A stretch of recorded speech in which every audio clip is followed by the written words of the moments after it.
As Tony said, I'm facilitator for the Gippsland Plains Conservation Management Network.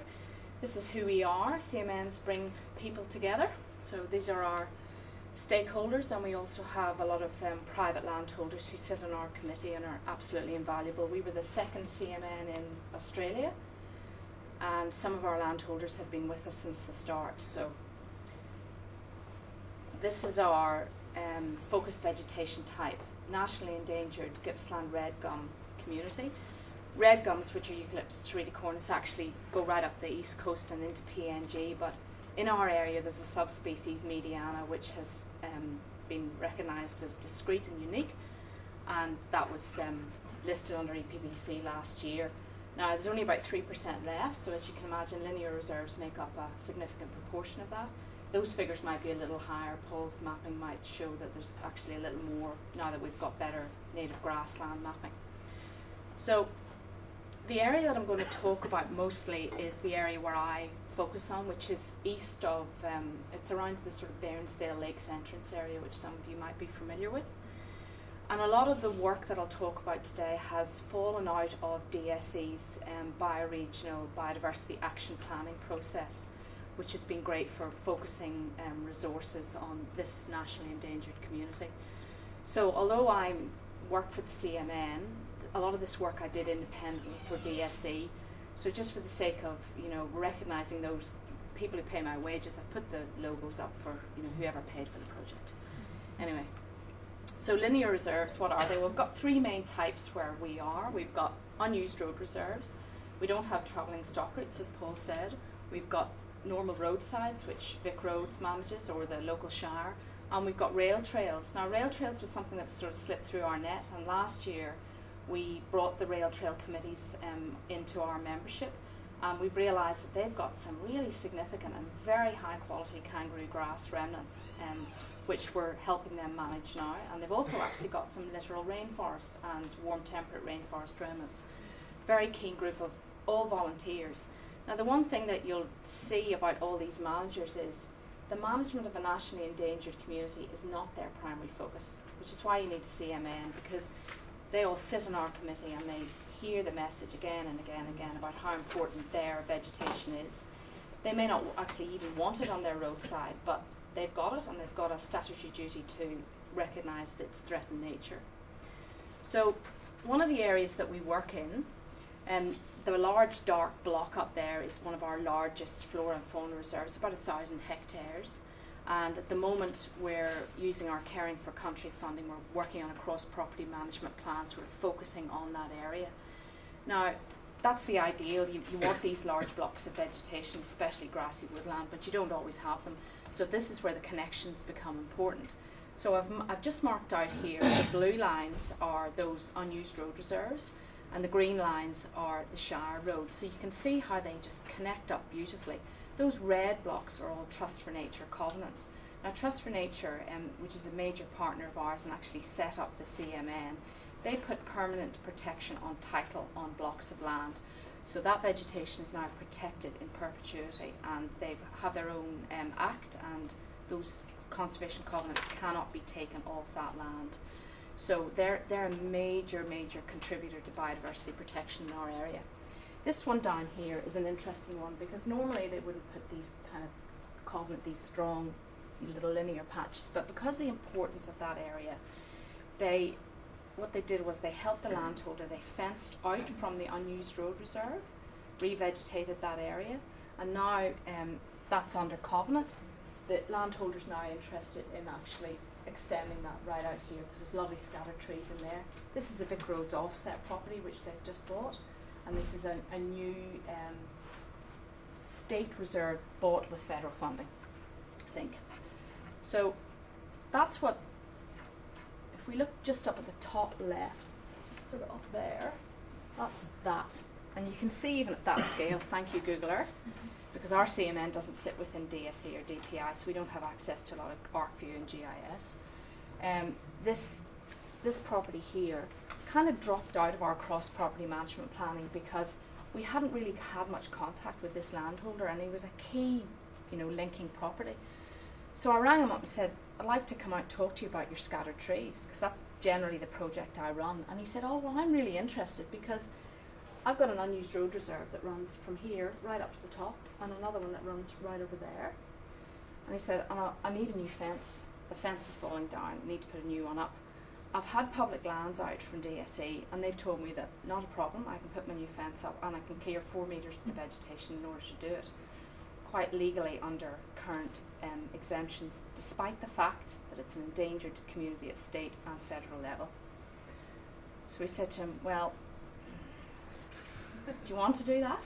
Not really.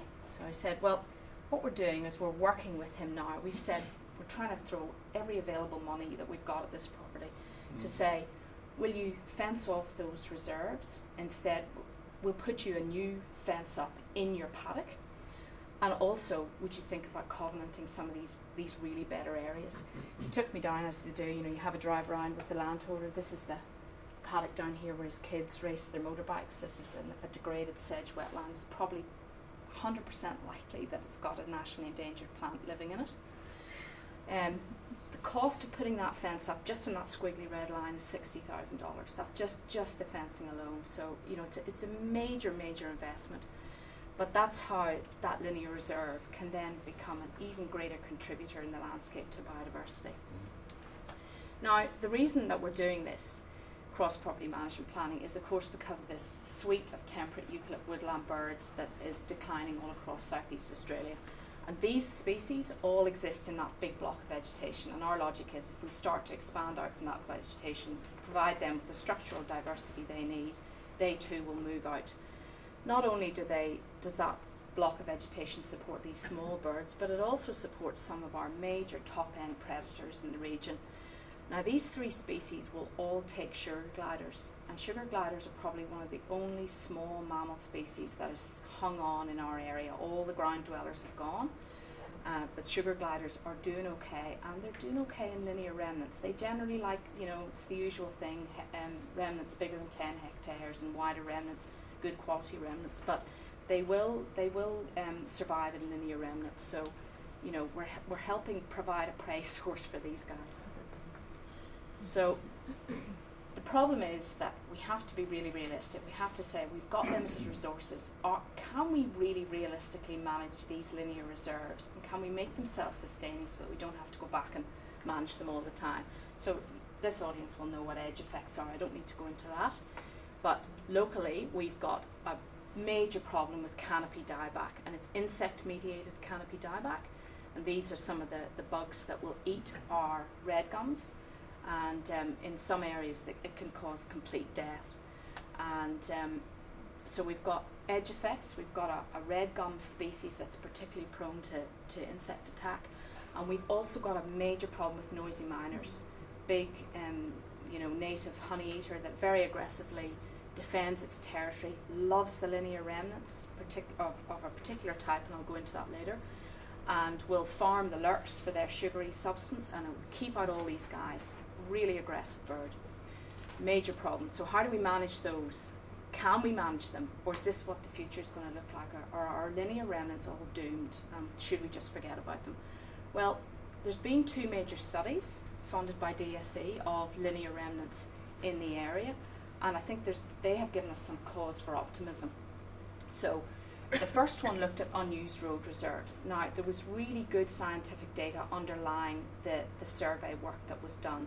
ARI did a lot of mapping, a lot of multiple outcome mapping, saying which of your unused road reserves are the best ones in terms of, you know, bang for buck, in terms of connectivity, in terms of species movement, but also in terms of salinity and erosion. So there was lots of really good science underpinning the reserves that we initially surveyed.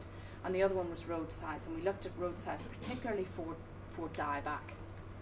Now, some of the unused road reserves look like this, and I appreciate that we looked at 18 road reserves, and those of you familiar with the Victorian Habitat Hectare system, you can split, you might look at one patch, but you'll split it into different zones. So we had 25 zones.